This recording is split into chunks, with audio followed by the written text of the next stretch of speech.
welcome back to Pop Collectibles. A return to Weta soon, but first, isn't it amazing how many iconic costumes our Kylie has amassed over her career?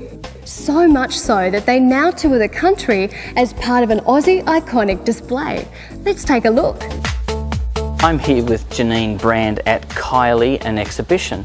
Tell me, Janine, what is your role in the exhibition? I was lucky enough to be the curator of the Kylie exhibition. It really came about because of Kylie's decision around May 2003 to donate her stage costumes to the Arts Centre in Melbourne.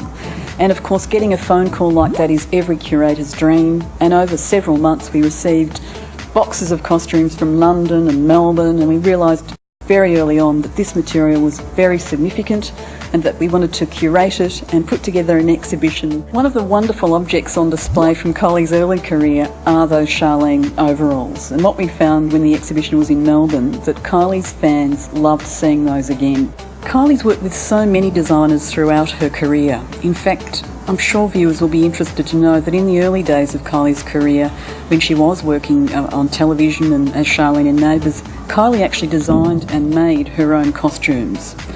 That costume was actually worn for an after party during the Fever tour. In fact, an after party in Milan in Italy. And it was styled by Dolce & Gabbana, and Kylie was carried in by slaves.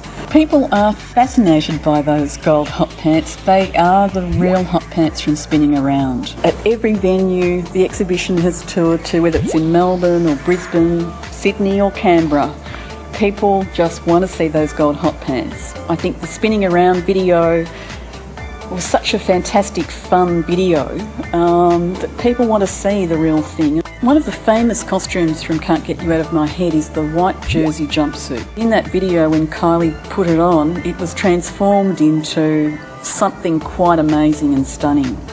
The other outfit that Kylie wore in that video was a beautiful lilac tiled dress inspired by Gucci.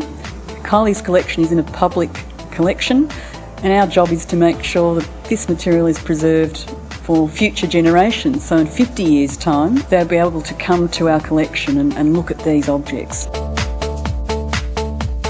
Do we have any of the Logies here in the exhibition? Yes, several of Kylie's Logies are on display, including her gold Logie as the most popular personality on Australian television. The exhibition also includes an amazing array of Kylie's other awards. When you look at all the gold and multi-platinum records that are on display in the exhibition and Kylie's various awards, she's been a phenomenally successful performer all around the world for a long time.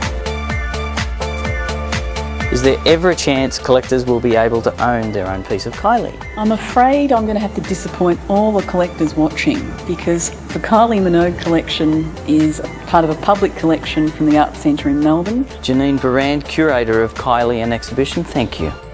And finally, we find out what's coming up next for those Weta movie magicians with news about the sequel to the Chronicles of Narnia. Will the Narnia licence continue for years to come? Well, we've just heard news that the production company, on the successes of the first film, The Lion, the Witch and the Wardrobe, intend making Prince Caspian, and that's incredibly exciting for all of us.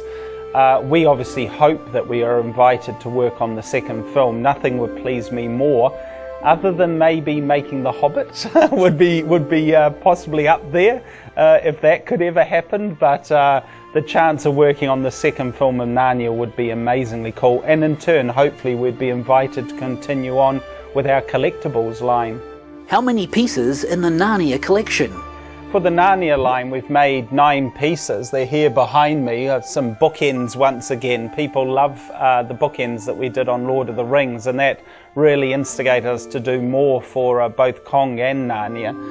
We've actually gone and replicated the actual maquette that Andrew Adamson used in the design process of creating the film, which for a geek like me would be an amazingly cool thing.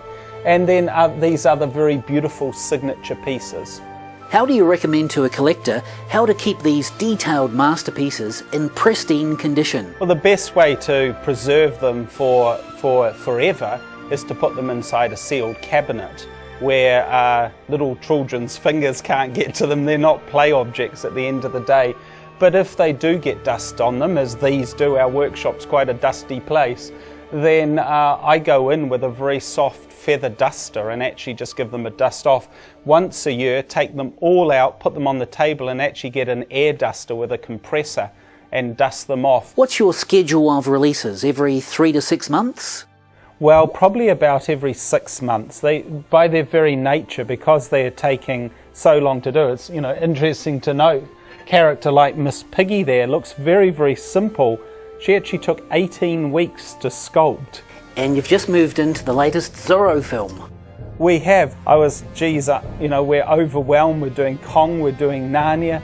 And he only had to say one magic word. He said, well, it's got trains in it. And I'm a steam train enthusiast, and I was just caught up in the thrill of the chase. And we ended up spending 11 months building the miniatures of the trains for Zorro. And off the back of that, we're very fortunate to actually win the contract to make a very prestigious collectible from that film. So this is a very beautiful piece, sculpted by Eden Small, who joined us from Australia. You don't see these masterworks in many shops. Where do you suggest new punters buy them?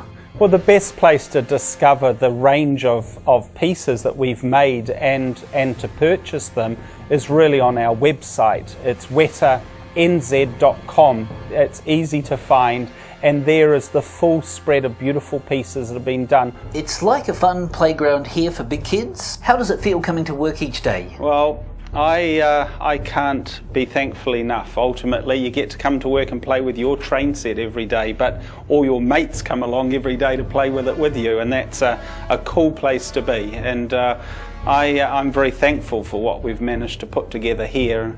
The efforts of a large group of very creative people.